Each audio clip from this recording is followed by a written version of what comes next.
Welcome back to Internet Guys. It's time for another light novel review.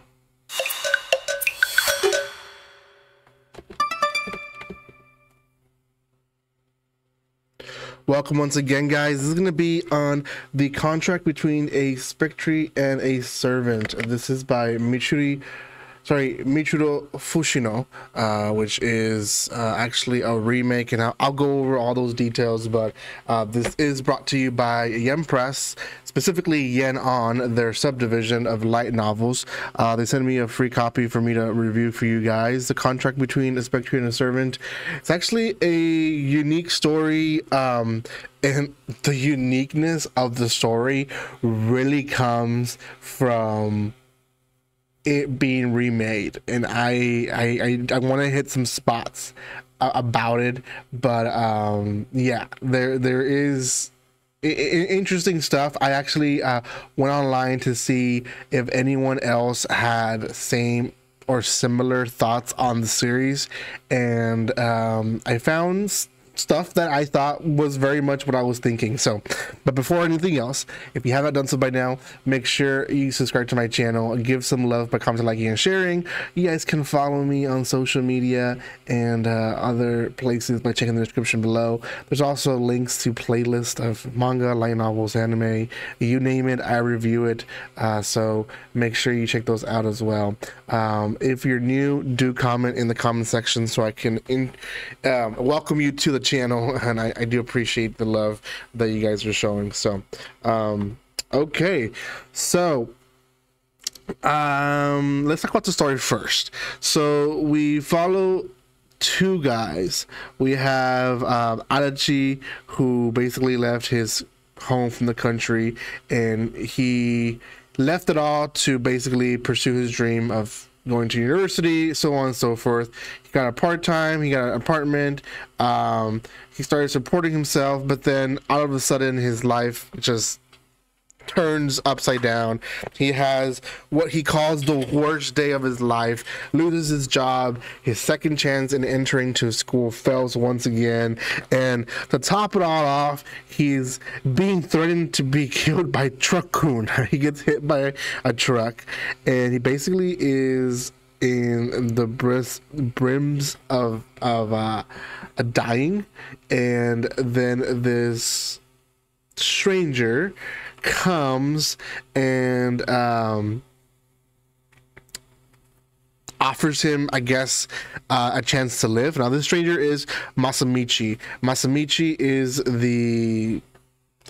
this guy right here, and he basically is a spectre. He offers him a servant pact with him, and he has to become his servant. He is the master, and he says that's okay. And essentially, it's very weird because one person online compared it to like Beauty and the Beast.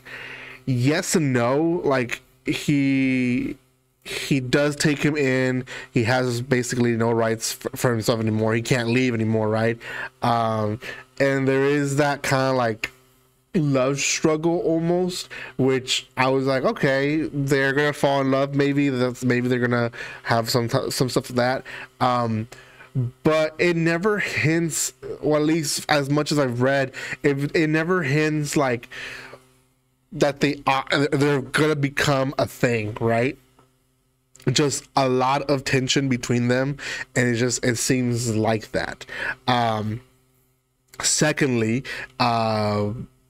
so someone compares it more to like the Wasimodo situation, where you have like the guy keeping him hostage in the church, and he can never leave as well. I guess not really. There's more of a friendship being built there, and there is like a mystery whole concept behind it, them learning about spirits and all that. So there is more beyond that, but and you know, Masamichi himself, he is contracted. He can't leave. He's cursed to stay the store in where he is. So he himself is also trapped to within his premises. So, yeah, a little odd. The story is good. The story basically is them almost finding a friendship bond. I guess this is the best way to describe it. A friendship bond that has tension, that can possibly become a romance if you wanted it to become a romance. Both characters are quite different. One, because he's been living for more years, obviously has a little bit different ways of thinking, and two, the way that he sees society is very much of like a monster or a spirit, doesn't really understand it. Now, here lies the big thing that I thought was weird about the volume, and that is that at one point, Mitsubishi tells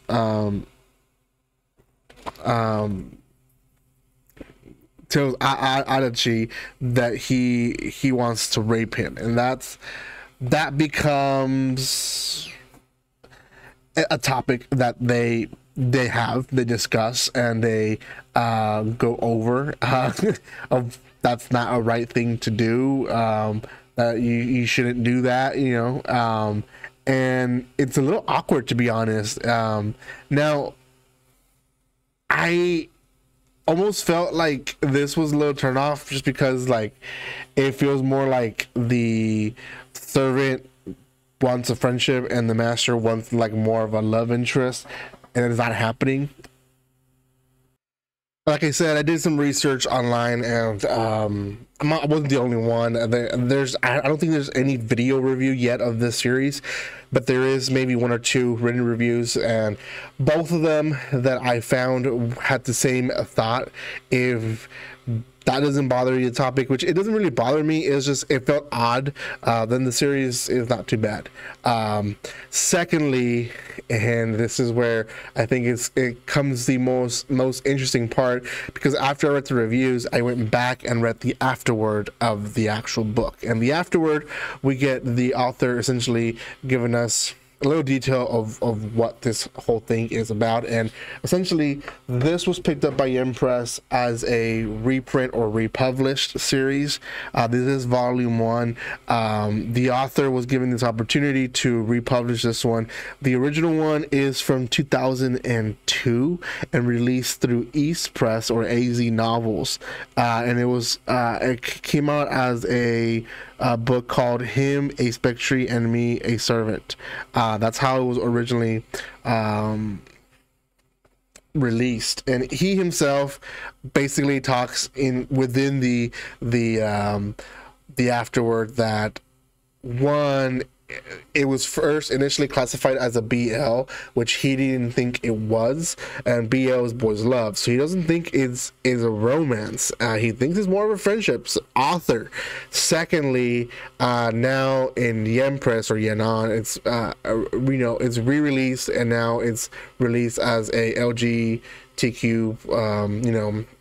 book, which again he doesn't agree for it to be, because he doesn't see it as a romance. So very, very interesting how publishers and writer are not really agreeing with, I guess, genre, and that's just because depending how you read the story is how you interpret it, and that's I personally think is a product of a good writer, because if you could put yourself into those shoes, then into the person's shoes, and persuade differently from other people just because you're reading it different, then that shows signs of a good writer. So yeah, go check it out. Thank you guys so much for watching this. If you haven't done so by now, subscribe to my channel.